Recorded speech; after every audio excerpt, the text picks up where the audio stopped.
What is going on, film fans? This is Let's Be Real Brad. Today on the channel, I want to talk about the brand new A24 black and white drama film called Come On, Come On. Come On, Come On is written and directed by Mike Mills, and it stars Joaquin Phoenix and Woody Norman in his first feature film debut. This film is about a radio journalist who embarks on a cross-country trip with his young nephew. So I was incredibly excited to check out this movie, considering that you have Mike Mills as a director, who I think is a really good director, along with Joaquin Phoenix in his first performance since he won Best Actor for Joker in 2019. And being that this is an A24 film, you know that they're gonna have some great quality. I was able to check out this movie at the International Boston Film Festival last month, and now that I can finally be able to write all my thoughts down, be able to record this video because the film comes out next week, I can say that this is a great movie that I cannot wait to watch again. So let's just get right into the positives first, and we're going to start with the performances. The performances in this movie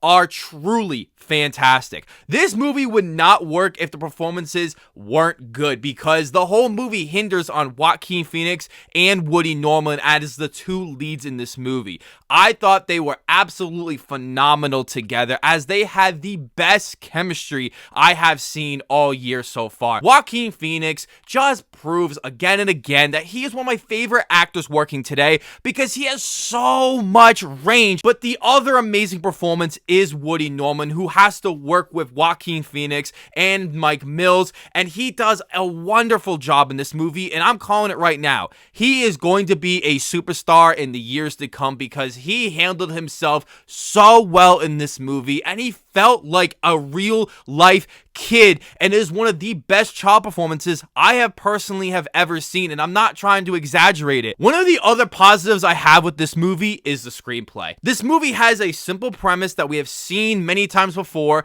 and it just goes along with it, because this movie is about the characters and their development and growth as they grow along, and I thought it was just so beautiful and so amazing throughout the film.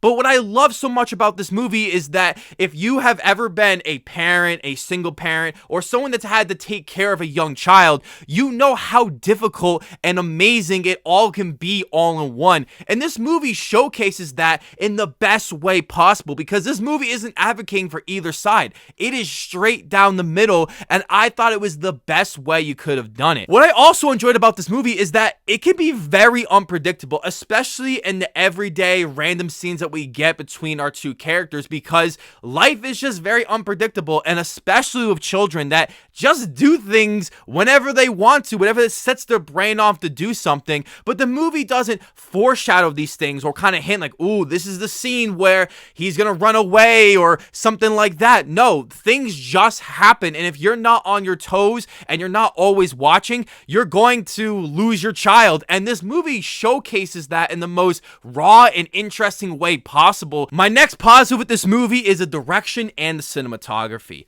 The black and white look of this movie is just so damn good. I just felt like this was the best way you could have shot this movie, because the movie as a whole could have just been presented in a boring, uninteresting, and stale way. But Mike Mills is able to give this movie so much direction and so many fantastic shots in this movie that I was in awe of how you could just make a movie like this pop so well. I also found the music in this movie to fit so perfectly. It was so beautiful and amazing, and being able to hear it with the best speakers possible in the cinema just gave me just the absolute biggest smile while watching it. And it didn't feel cheesy or overly done in these kind of movies. It felt just right, and I just loved it. Now, let's dive into my few negatives that I do have with this movie, starting with the fact that we have seen this movie before. Sure, this isn't the most original movie that we have ever seen, but it does feel fresh in that way, and that's why I loved it.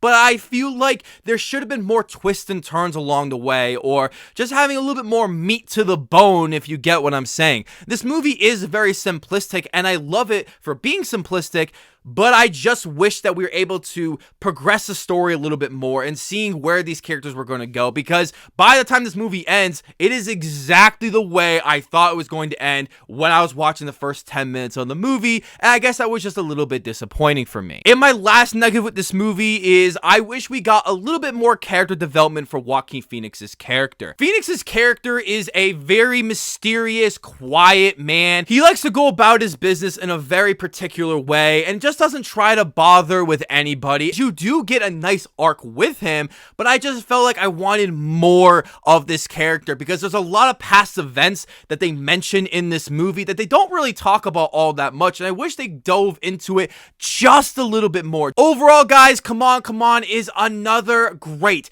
A24 film that you guys gotta check out in the cinema if it's safe for you to do so, because this movie was so wholesome, natural, realistic. I bought into the relationships in this movie, and I just wanted to see these characters for another 30 minutes because I was so in love with them. And I also loved that Mike Mills' passion and love for this movie is just so apparent. I'm giving Come On a 8 out of 10. Thank you guys so much for checking out my review, and I want to know down below in the comment section, what are your top 5 favorite A24 films of all time? Don't forget to hit that subscribe button, leave a like if you want to, and ring that notification bell so I can see you all in the following review.